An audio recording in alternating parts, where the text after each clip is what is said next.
जीतने वाली सीट है वही हमने वंचित बहुजन आघाड़ी को दी। हम चाहते हैं, हम 48 सीट पर लड़ रहे हैं और 48 सीट हमको जीतना है, इंक्लूडिंग वंचित बहुजन आघाड़ी। देखिए, कंगना जी का ऑफिस हमने नहीं तोड़ा था, कंगना जी का ऑफिस बीएमसी ने तोड़ा था। कुछ इलीगल गैर कानूनी काम वहाँ हो गया था, इसलिए तोड़ा था। कौन सी भी गैर कानूनी चीज इस देश में उखाड़ कर फेंकनी चाहिए, ये मोदी जी ने कहा है। ये मोदी जी का संदेश है। इस देश में कौन सी भी गैर कानूनी चीज नहीं चलेगी।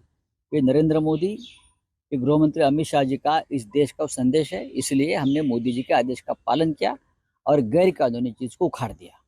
अब उखाड़ कर कोई बाहर जाकर कोई काम करता है तो करने दो उनके स्टेट में, लेकिन अगर मुंबई को कोई पीओके बोलेगा, पाक व्याप्त कश्मीर बोलेगा, तो क्या मोदी जी को ये मान्य है?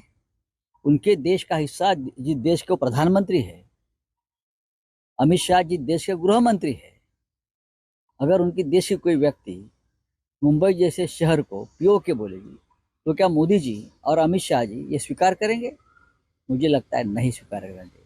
जो मोदी जी पीओके भारत में लाना चाहते हैं, वो मोदी जी मुंबई को पीओके अगर कोई बोलता है तो कैसे मंजूर करेंगे? तो हमने मोदी जी के विचारों का और उनके आदेश का पालन किया है। अगर अगर अगर किसी को आपत्ति है तो मोदी जी के जाकर पूछिए। शरद पवार जी और मातोश्री का एक अलग रिश्ता है हमेशा, और कांग्रेस के नेता भी आते जाते रहते हैं।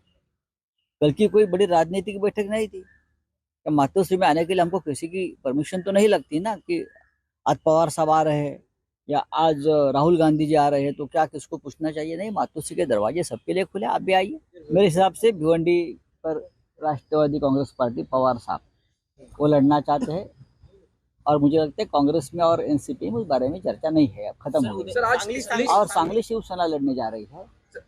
शिवसेना की आज लिस्ट डिक्लेयर होने वाली है, और प्रकाश अंबेडकर के बारे में क्या स्टैंड है, क्या क्या? देखिए, प्रकाश अंबेडकर आज भी महाविकास आघाड़ी के हमारे सदस्य हैं। हमने हमेशा बाला साहब अम्बेडकर यानी प्रकाश जी को रिस्पेक्ट दिया है, उनकी पार्टी का आदर किया है, उनके भावनाओं का आदर किया है। देश में जिस तरह से ईदी अमीन का राज चल रहा है, तानाशाही, हिटलर ने ईदी अमीन खा लेते हैं, सब निरभक्ष आदमी को भी खा लेते हैं, ये संविधान खा रहे हैं। तो प्रकाश अंबेडकर जी ईदी अमीन के साथ कैसे रहेंगे? प्रकाश अंबेडकर तो संविधान बचाने वाली जो शक्ति है उनके साथ रहेंगे, हमें मालूम है। तो हमने उनको 4 सीटों का प्रस्ताव दिया है, और अब तक चर्चा उनसे डायलॉग चल रहा है, डायलॉग खत्म नहीं हुआ है।